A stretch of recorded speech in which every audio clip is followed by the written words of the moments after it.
Isang buwan kong inantay, isang araw lang nawala ang sahod ko kay Meta. Ay, mga madam, pahiram naman ng 3 minutes nyo para manood saglit sa aking nakakasawang video. At sa aking mga nakakasawang bayarin. Ay, kainaman kapag ganito lang, ang sarap na lang talaga magtago sa kuweba. Ay, nakabaybayag ko nga inuray, tapos may saldaw lang, awanan. At for today's video mga madam, ipapakita ko sa inyo kung paano gumasto ng 20,000 sa isang araw. Ay, ang kapal talaga ng pagmumukha ko, oy.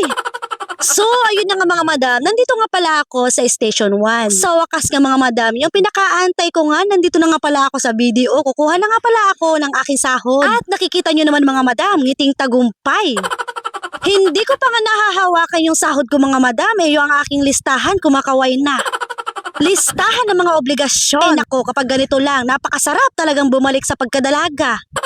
Ngiti-ngiti lang naman yung madam nyo, pero mamaya, maghahalo ang luha sa tinalupan.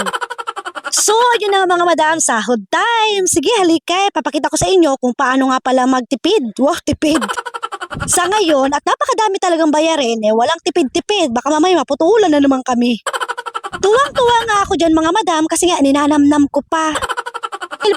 Pagkatapos lang naman ng 3 hours mga madam, mawawala na nga sa aking ugating napakagandang kamay. Animal talaga, oh. Dito nga pala ang unang destinasyon ng aking sahod. Dahil kapag may akel ko, maluwanag ang buhay. Delikado nga mga madam kapag hindi nabayaran to dahil didilim ang buhay namin. Ang aming bills nga pala mga madam is umaabot nga ng 508. Minsan umaabot ng 700, minsan 600. Medyo tipid. Lahat ng gamit mga madam, pinagbebenta ko na. Ang purpose ko lang naman, at least makatipid. O diba, mindset? Ibenta mo lahat ng mga disaksakan dyan. Habang nag-edit nga ako mga madam, iniisip ko nga kung ano nga ba yung sinasabi ko dyan sa counter. Feeling close talagang animal na buhangera na to. Kahit saan, kilala. Wow, ang kapal talaga ano. Ay, charot lang. Siyempre, ako talaga yung pinakakapal ng pagmumukha dito sa Boracay. Kaya nga, ako lang yung nag-iisang unang nag-vlog dito eh.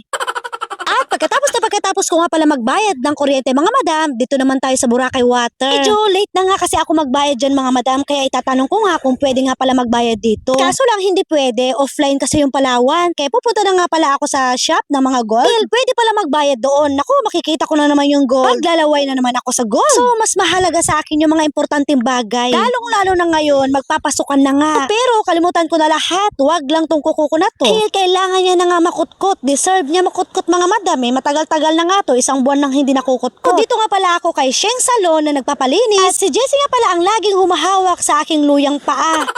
Okay na okay lang naman si Jessie. Natitiis niya pa naman yung aking luyang paa. Nagpapakita lang ako sa kanya kapag pudpud na nga yung mga cutics. Animal talaga, oh. Dito nga pala sa cutics mga madam, always brown nga pala yung nilalagay ko kasi nga muray na nga ako sa personal. Dito lang naman sa aking cellphone gumaganda. Pagbigyan nyo na, saglit lang naman. Hindi ko na din pinagdadamots yung 3 minutes na ikakaganda ko mga madam. Saglit lang yan. After ilang minutes nga mga madam, ito nga pala yung napakagandang paa. Animal talaga, oh. Thank you Madam Jessie sa always sa paglilinis ng aking luyang paa. Love it!